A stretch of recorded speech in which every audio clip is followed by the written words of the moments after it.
local events to create stronger, more diverse tech communities. She loves finding new ways to combine code with other disciplines like art and music, and sharing everything she learns while she tries to learn everything.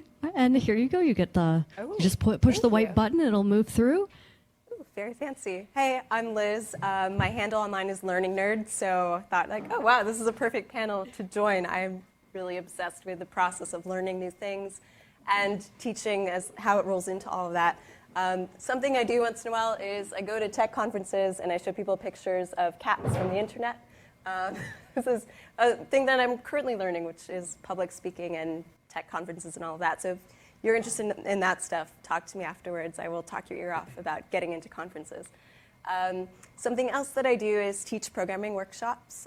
This is a workshop I did through Women Who Code. You can see us using Glitch. It's one of my favorite tools. Anyone's really fun. And that's all wrapped up in the meetup group that you mentioned. I started a few years ago called Learn, Teach, Code. This is based in Los Angeles, my hometown. And we've just crossed the 10,000 members mark, which I'm super excited about. This has been a really big part of my life for a long time.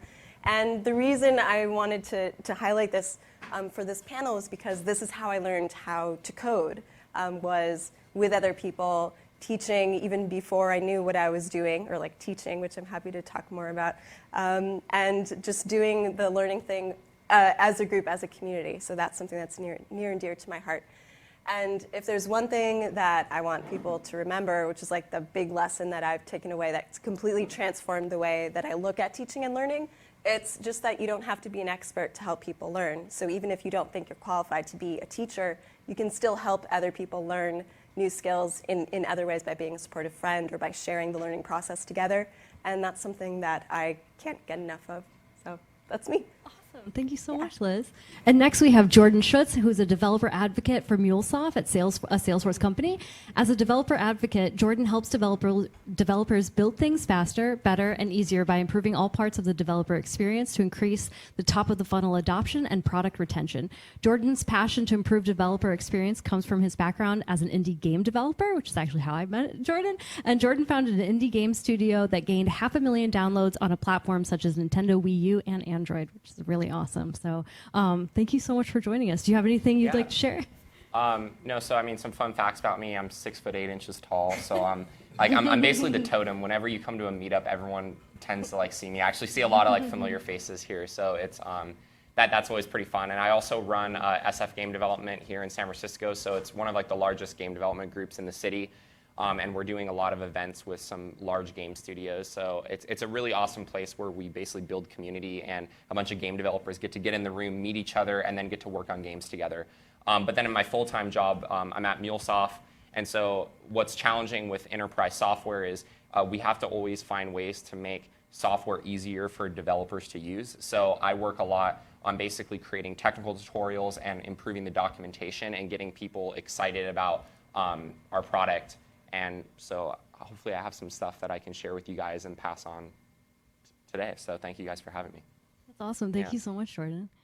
And next we have Michelle Chandra, who studied programming, data art, and cartography at NYU's Interactive Telecommunications program, which is where I met Michelle. We went to school together at NYU, and where she earned her master's degree. For her master's thesis, she created an interactive map visualization that lets you see sunrises and sunsets around the world on Instagram in real time. So cool. Michelle founded her print art business, Dirt Alley Design, just off Dirt Alley in San Francisco on December of 2016, and currently makes generative spirograph art posted daily on Instagram at Dirt Alley Design on Instagram. And I'll hand you the...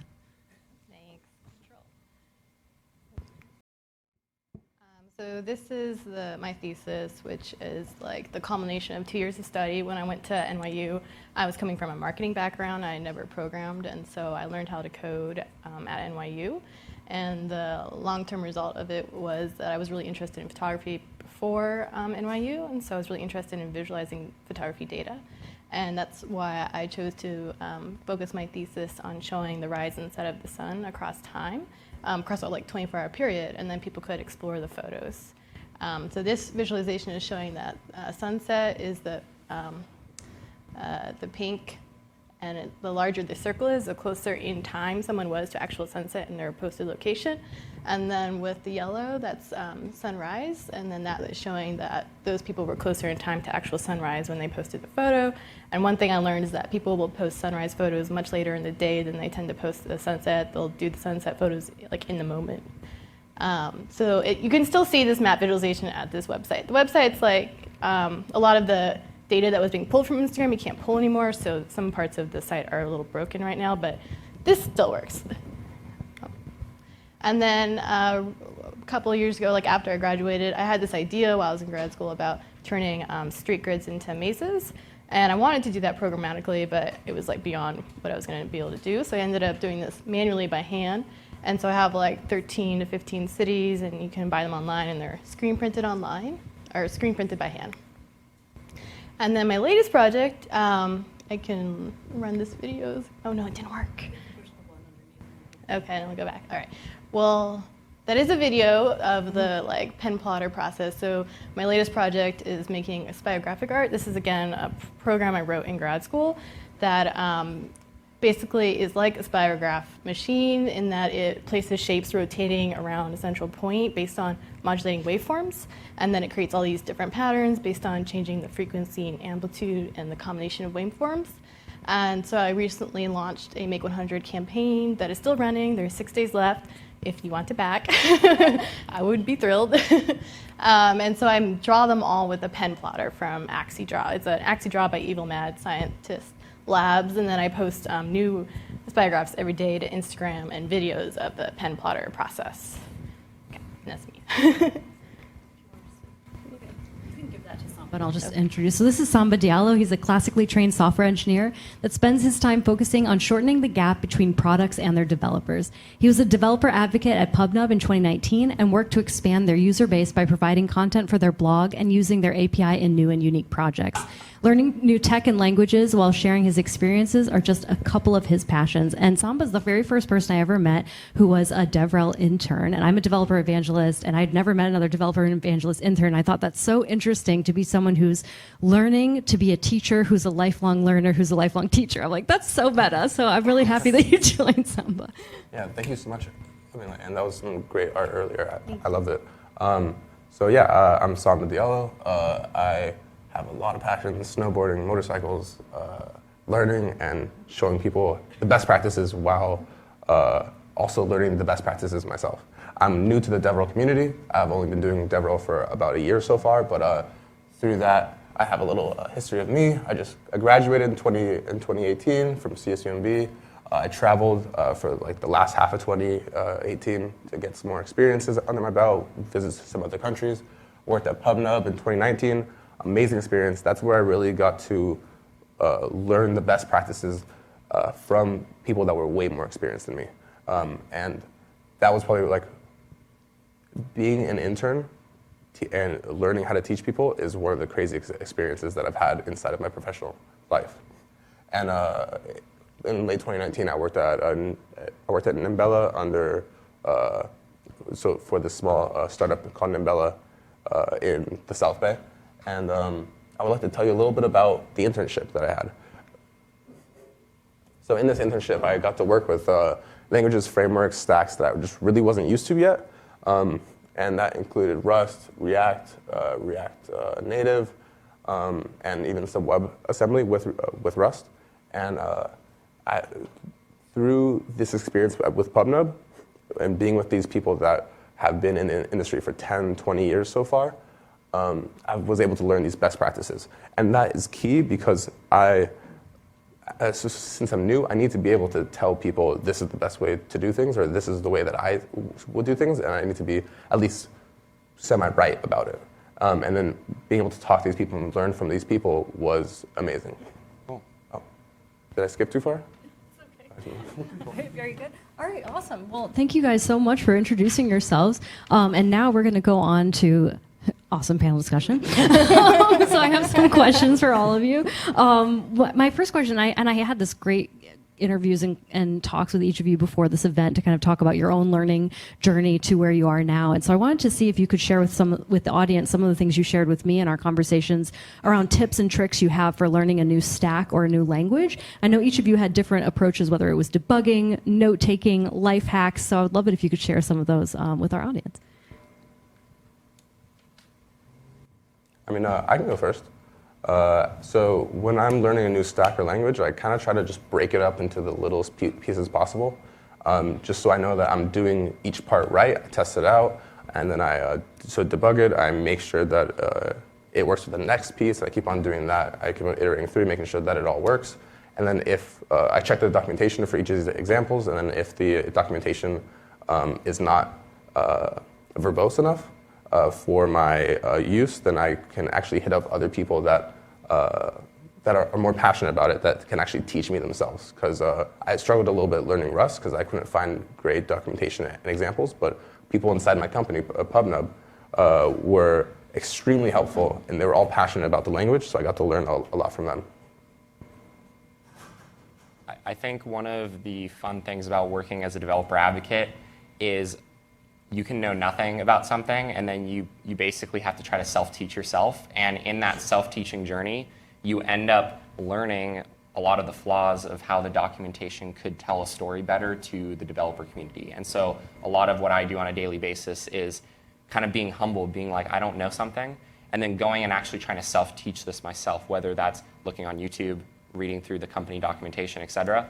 And then when I actually figure out, how to solve that problem, what I like to do is take a step back and not just move on to the next thing, but actually go and write down that process of, how I actually went through and solved that problem, and then actually publishing that online. So I think as developers, it's really awesome if we can actually contribute back to the community and contribute on forums such as Stack Overflow, or if the company that you're using has a forum, basically sharing your results, so that way it's indexable by Google and other developers like you can find answers to that problem. So it helps just kind of create that, that library of information.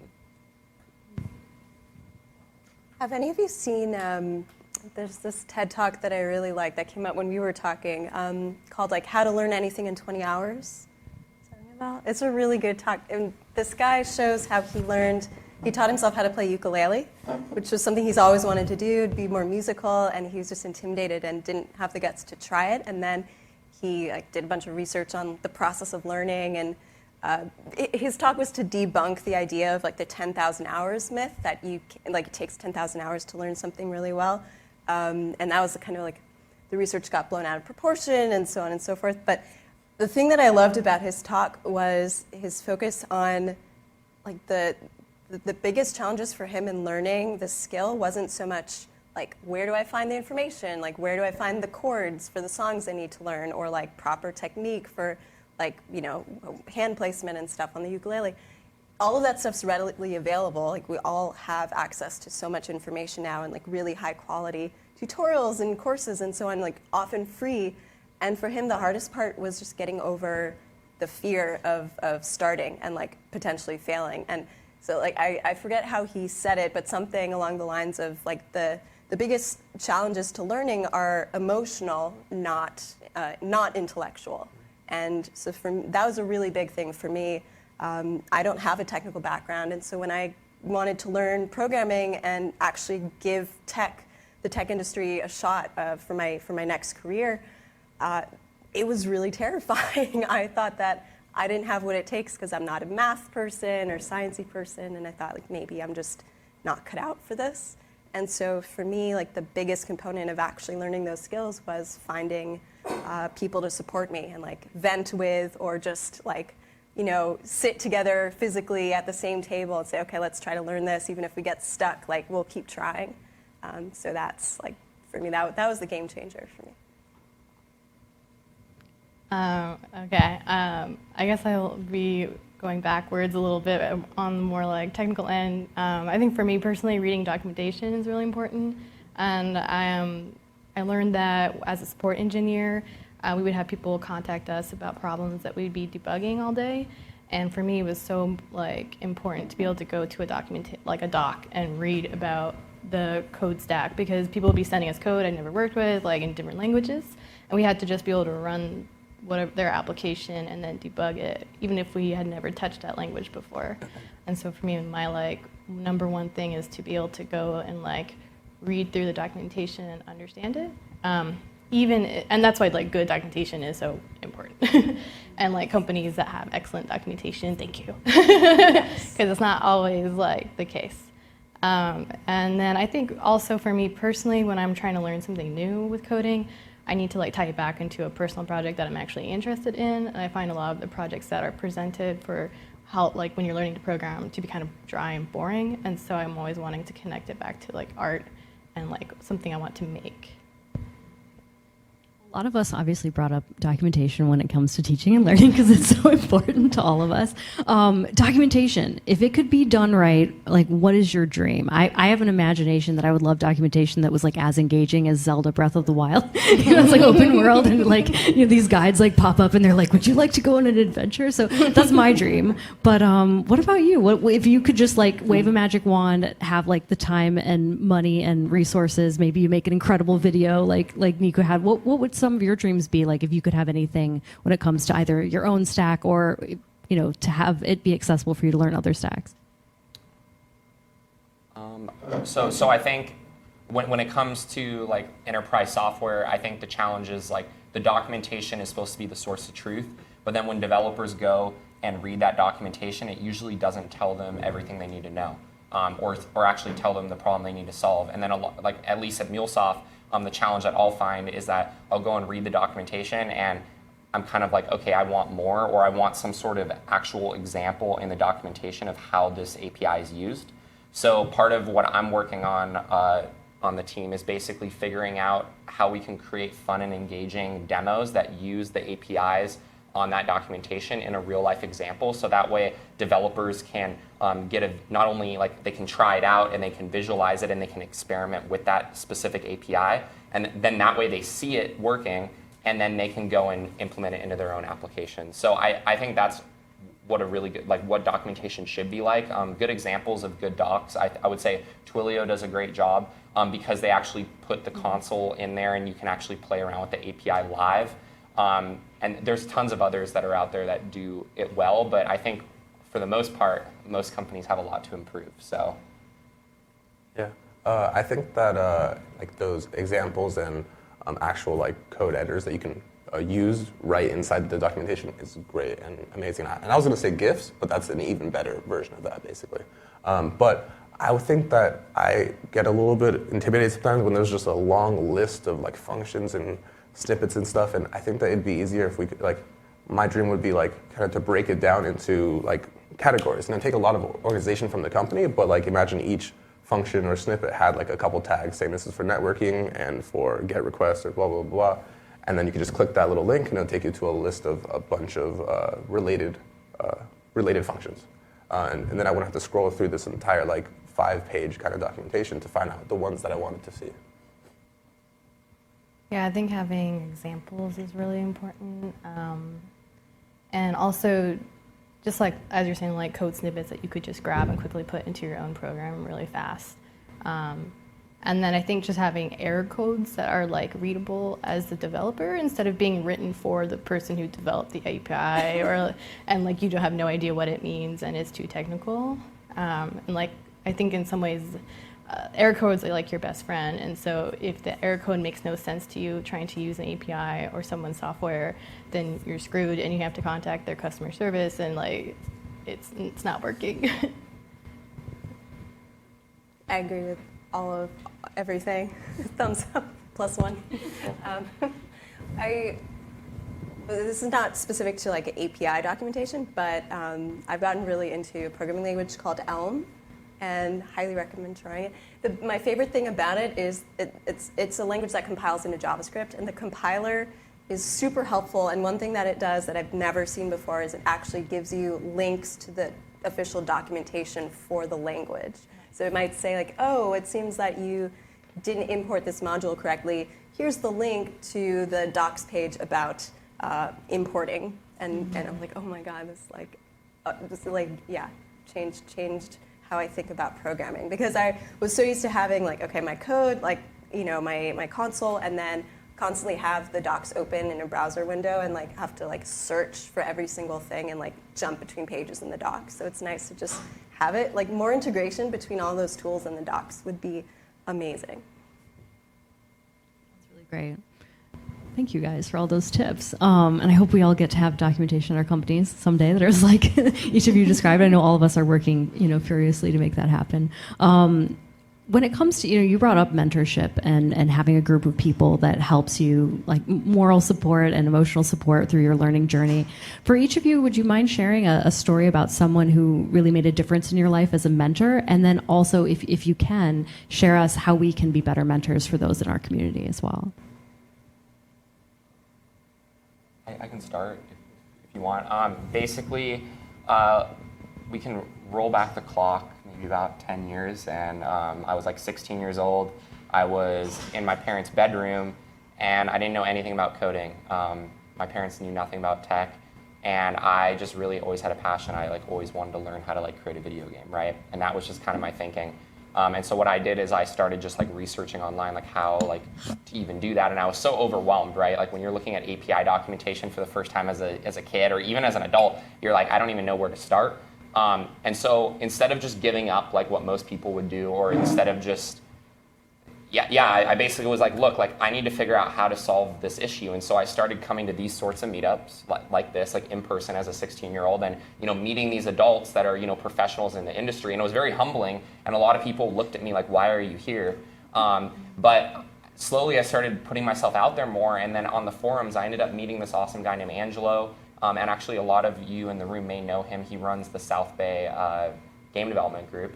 But this guy, Angelo, he was awesome, and he basically was like, look, like I meet up at this coffee shop every Sunday, and if you want to just come by for a few hours, we can just code together and make games. And I was like, what an awesome opportunity. So every weekend I would meet up with him on a Sunday for 2 hours. We would code, and he would actually teach me like the questions that I had. And he was basically he was a great mentor to me, and he started making some money with game development.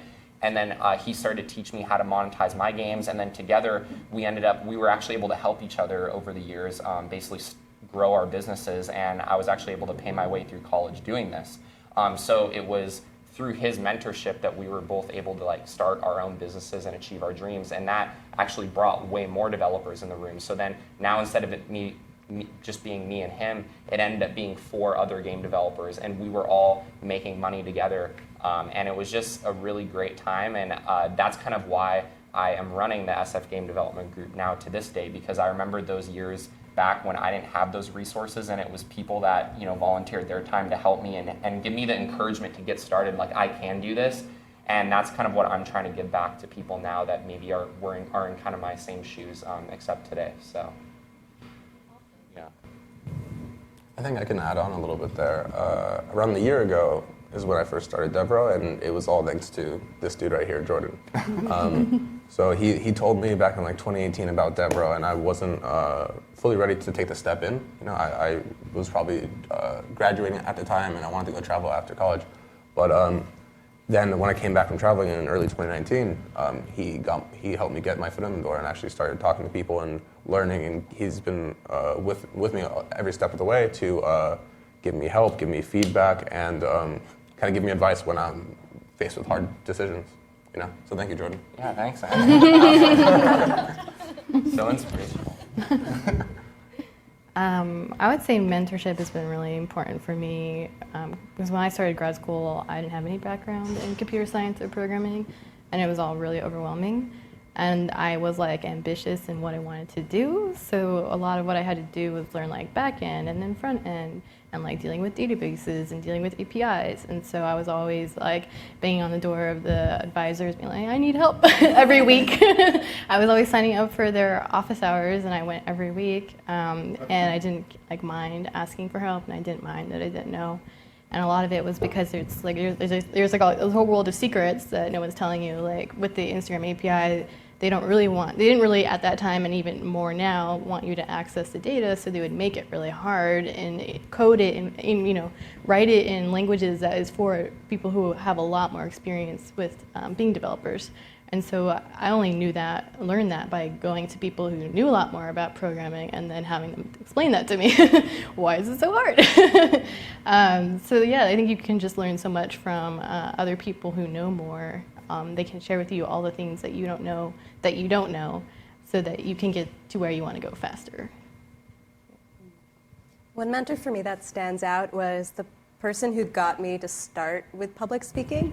This was several years ago, and she drove like 2 hours in rush hour traffic to attend one of my meetups at a coffee shop just to see, like, a friend of a friend told her about my meetup, and she was like, oh, you should come meet this person. And she went and then immediately started, not stalking me, but she started attending the meetups just to keep reminding me that she runs a meetup that's always looking for speakers. And she thought, like, oh, you should talk about, even if you're not comfortable giving a tech talk, like, at least talk about your meetup group. And so I said, like, okay, I'll try it. And I talked at her meetup, and then later she convinced me to speak at the Southern California Linux Expo conference, and that was my first conference talk. And then I've kept going from there. But very much, like, she checks in on me still to this day. We email back and forth once in a while, and she sends me, like, open CFPs for conferences that she recommends going to, and we just, yeah, I don't think I would have done it if I didn't have somebody push me and say, hey, it's okay, you can try it. Like, nobody's good at speaking in front of crowds, like, from the get-go. It's really just a lot of practice. And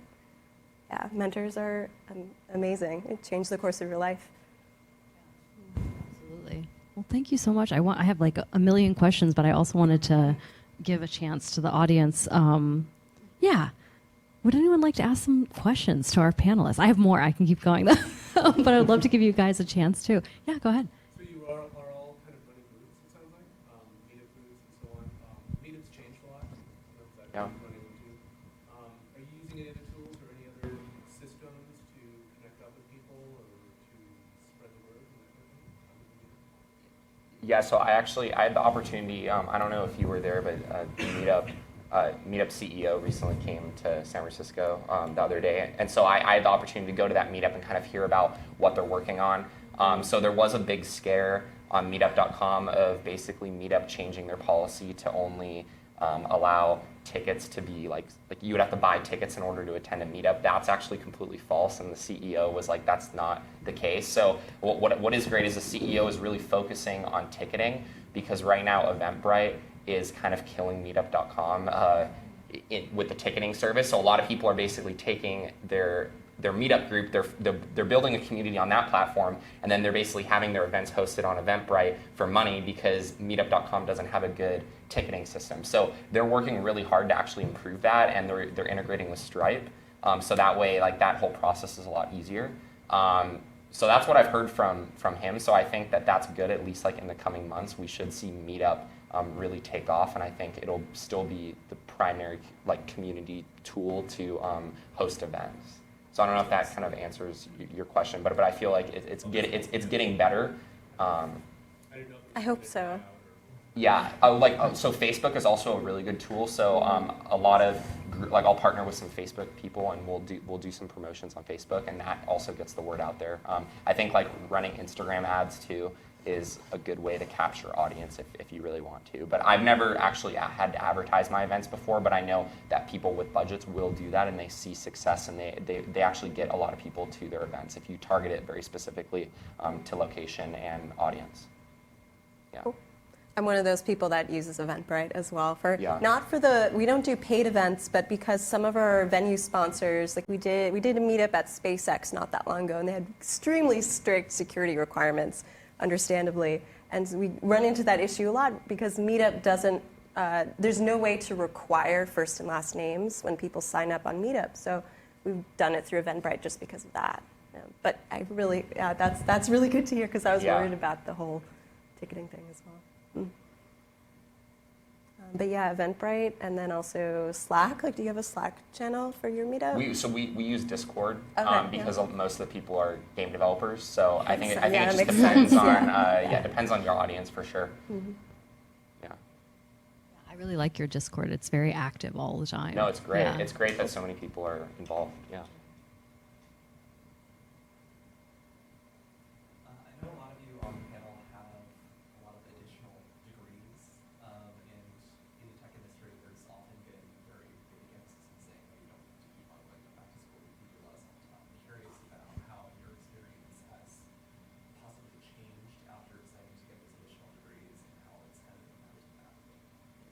Yeah, I can speak to that. So I self-taught coder, 16, right? Going to these meetups and making video games in college, paying my way through college, doing it. Go to school, learn nothing. Then I went to grad school. I got to travel abroad. I got to get my MBA, right? Now I think what was great about going to school, I learned a lot. I think it made me a better communicator, a better writer. I learned so many skills in school, and like also just social skills with like interacting with people that made me just a much more like better with people, I think, going to school. So I think school offers a lot, and it prepared me for the corporate world for sure. But I think what landed me the job is all the stuff that I did on the side of all the self-taught development. So I think really what it comes down to is like, what are you passionate about? What are you willing to learn? And if you really want to learn something, you just have to go and do it. And no one is going to teach you yourself, so you really have to put in the effort. And that's what's going to get you the job at the end of the day. I know when I talk to a lot of managers that are looking to hire, they're looking for someone with experience in that specific field. So if you have a degree, that's really not going to get you the job. It's really going to be what you do on your free time, and are you putting in the effort, and are you putting yourself out there in the community to make yourself a thought leader, I think. So, but probably you guys have some other, or I don't know, maybe the same thing. I've thought about going to grad school, but yeah. Am I the only one with a grad degree? No, I don't. We do. You do? Me Okay. and Michelle met in grad school. Okay. I don't regret going to grad school. I regret that it was really expensive and overwhelming. And at time, it was like when I got introduced to the idea of imposter syndrome, because I felt it really, really bad the first year I was in grad school, because you're surrounded by like so many people who are doing so many amazing things with tech and code, and I was like, I can barely get anything working. But it did open a lot of doors for me, and I think part of that was because the time, like, I was trying to get into technology and the field of technology, but I was coming from a background of no background in it whatsoever. And this was like right when coding schools were just starting to appear, and so I had considered going to a coding school, but I decided in the end to go to NYU instead, and I think it ended up being the better choice for me personally.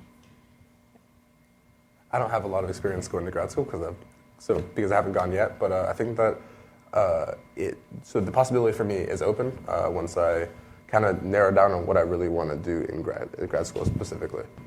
So I don't think I'm going to like close it off just yet, but I would love to check out what I would do in 10 years, What I did notice though is like having an MBA on your resume is like actually a fairly large deal. Like not for me right now in my career because I'm still early, but later on, I would say most of my coworkers that I'm direct reports to, they all have MBAs at Salesforce. So it's like, if unfortunately the way the world works is if you want to be the part, you kind of have to be the part, and that's I invested early so that way I would have the credibility to get into those sort of positions later on in my career when I have the experience. I think getting a grad degree is only worth it if you have that level of if you're planning to get to that level of experience and you know that those sort of jobs that you want to achieve will help you get there. So I used to be a professor, and so that was part of the reason why I wanted like an advanced degree, is I really wanted to teach at a university, and I loved it. I taught at Vanderbilt University and founded their sort of new media and web media department. And I think one thing I can maybe suggest to people is there's also really divergent paths even within academia. I've been a fellow right now. I'm a fellow at Mozilla and MIT in addition to being at Contentful, and there's lots of ways where you can get a graduate experience to maybe test out if you want to do it, or if you've decided that you don't want to go and get a graduate degree and kind of spend the money. There are ways in which you could do fellowships where you kind of get the grad experience, they pay you, what? And then you get to like have that cohort experience, and you get to have that building experience and that reflection and that sort of like critical discourse. So there are options, and I think I would definitely encourage people to like talk to people in academia and look a little bit outside the box. And I think a lot of universities, Stanford, actually, I'm talking with them right now, and they're starting to look at more fellowships with coders as well. And so a lot of universities, even in this area, are starting to think outside the box and saying, maybe an MBA or maybe a traditional PhD is good in some ways, but it's not hitting everything. And we need to have some types of ways in which people can focus and study, and we can connect with our brilliant coding community in San Francisco in new ways. So I would definitely encourage people to kind of, if you think you know what it's like, revisit that and try to see what the landscape is now, because it's always changing. And it's pretty exciting what's going on. And at least at MIT and Stanford right now, I'm really excited about some of their new fellowship programs. So. Not a paid plug. Just I'm just really enjoying what I'm doing with both of them. So. Do you have any tips on these fellowships? I mean, it's probably more competitive than getting to Harvard or something, you know? I mean, clearly not if they're accepting me. No, I'm kidding. Yeah, I mean, well, you know, I think a lot of the panelists have echoed the same thing about doing something that you're really passionate about, being able to articulate that. You can always start out doing a project, speak about it at meetups, speak about it then at a conference, then turn that into, you know, a paper, and then that becomes something that you can apply for a fellowship with. So it doesn't have to be a make or break, like I applied this year for a fellowship, oh, didn't get it, I'm done. It's kind of like there's stepping stones you can do as well. You can do that right now. All of us could apply for a fellowship right now and see if we get it, and we might. I hope everyone in the room does get it, especially the students here. But at the same time, you can also like test it out. And I think a lot of times we think of these thresholds like I apply to Harvard and I get in or I don't. It's a binary structure, which really there could be a lot of stepping stones along the way. You can start with a project. You can see how it works. You can get a friend group together to make it better. You can ask people for advice and iterate on it. Then you can go and speak about it at meetups. Then you can speak about it at conferences. You can write a white paper. Like, there's many different stepping stones you can do to kind of flesh out a project so that when you're applying to a fellowship, when they ask you all of those questions, you have really solid answers, and you're not kind of like making up what you imagined it would be, because you're like, no, I've been working on this for a year. I have all the answers right here about what it means, why now, why is this important to the community, what kind of impact it has, how I've measured that. You have answers to those things rather than being like, well, I think it would be like this, right? Does that make sense? So I think that it's good to just start and to start building something. And I think you get a lot more emotional satisfaction and career satisfaction by starting small and with your community and then moving it towards like how a fellowship can take it further. And then that way you can even see which fellowship is really right for your project, right? Because it's not really just about fulfilling the requirements of like Stanford's fellowship. It's really supposed to be to move you and your project forward. So try to focus on that. Yeah. Do we have any other questions? We'll ping pong and then. I noticed that a lot of you, okay, so you're primarily dev role, but you also have like kind of an art career, and like your game company sold almost 1 million. I mean, that's on the Wii, so that's probably a lot more profitable than on the App Store, right? Mm-hmm. So I guess my question is, why work corporate when you kind of have this, you know, like kind of a dream? I mean, every game developer wants to like get 1 million downloads or something. Yeah. Yeah, it's really hard. Yeah. So I mean, I thought a lot about that, right? I was doing game development for 7 years and making like consistent revenue doing it. I always knew that it was very cyclical, and as a business person, I saw the market and kind of where it's heading. And with anything, everything becomes oversaturated. Becomes harder and harder for indies to break into a market that's primarily run by companies that have teams of people that are data scientists that can basically be like, look, if we spend, $2 like per click on advertising, we estimate that we'll make 10 cents on that, right? And then they'll throw $1 million budget. Their app will get to the top of the App Store, and so they have these big amounts of funds that they're able to kind of control the markets. And I knew that's kind of the way it was going. So that's why I knew that I eventually had to move kind of into something that was more profitable and more stable for myself. I'm more of just a stable kind of guy in general. I like having stability. And so what I think is great now is I get to work my full-time career, but I get to do games on the side. But I'm also able to bring video game development into my full-time career as well. So pretty recently I pitched the idea to my boss and the marketing team to basically create a video game for our booth display at MuleSoft. So when you go to any MuleSoft conference this year in 2020, I created basically like a Galaga clone video game using the MuleSoft product to basically showcase to developers how they can use MuleSoft but in a game format. So it makes it way more fun, makes it more engaging, and so you'll be seeing that rolling out at this year. And I think that's a great example of how like my game development experience is able to be translated into my full-time job. So I think it's just ways about finding what you're passionate about and then trying to see if you can maybe monetize that in your full-time career. And you didn't want to become legacy though yourself. So I think that once you get close to $1 million, you can probably get funded for your own game company to turn it into a Zynga, where you're monetizing on like Yeah. $60 per click. So my games that I created had a very target market. I knew what it was. It was kids between the ages of 8 to 12. They were very like small hits. I wasn't trying to create like necessarily like a brand. I was just trying to create fun things that I thought were funny. So I knew that because that's the kind of business I was trying to build, it wouldn't make sense for me to try to turn it into something bigger. So I think it just all depends on what your objectives were, and I was just trying to pay for college. Like other people have completely different objectives of what they want out of their games. So yeah. Take your question.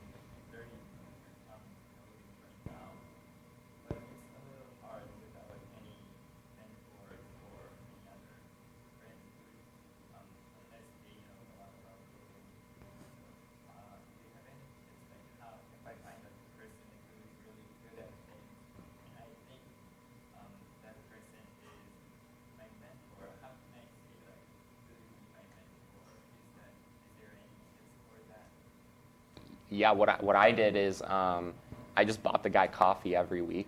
I would spend $20 and just be like, hey man, let's go have coffee. So I think that's a great incentive. Buy him some food. Be like, let's work for 2 hours and let's just hack and it'll be fun. I wouldn't. Yeah. Definitely works. Yeah. Developers are cheap. Yeah. Yeah, I've done that over Twitter as well with people who lived like driving distance from me, who I really admired. And I just sent them a message and said, hey, I really love your work. I'm interested in this as well.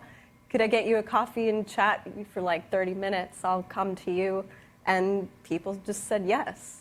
I think your potential mentors find it, like a bit flattering as well to be asked, to show that you regard them so highly. So I think there's a good shot if you just ask. They might say yes, but yeah, offer to buy them a coffee. I'm curious, what language are you coding in right now?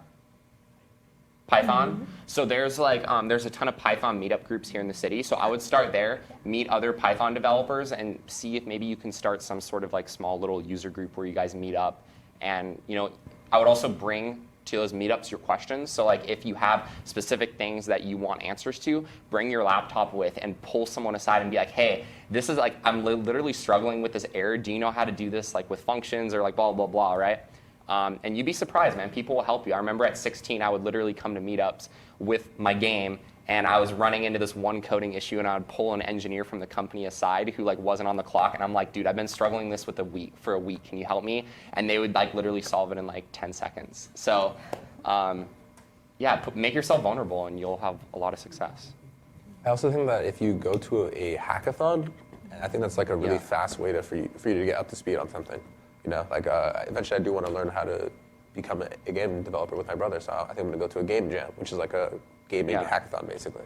Hackathons are great because you get to work with other people that maybe are more experienced with you or even less experienced, and then you guys can all collaborate and you guys are all working towards the same goal.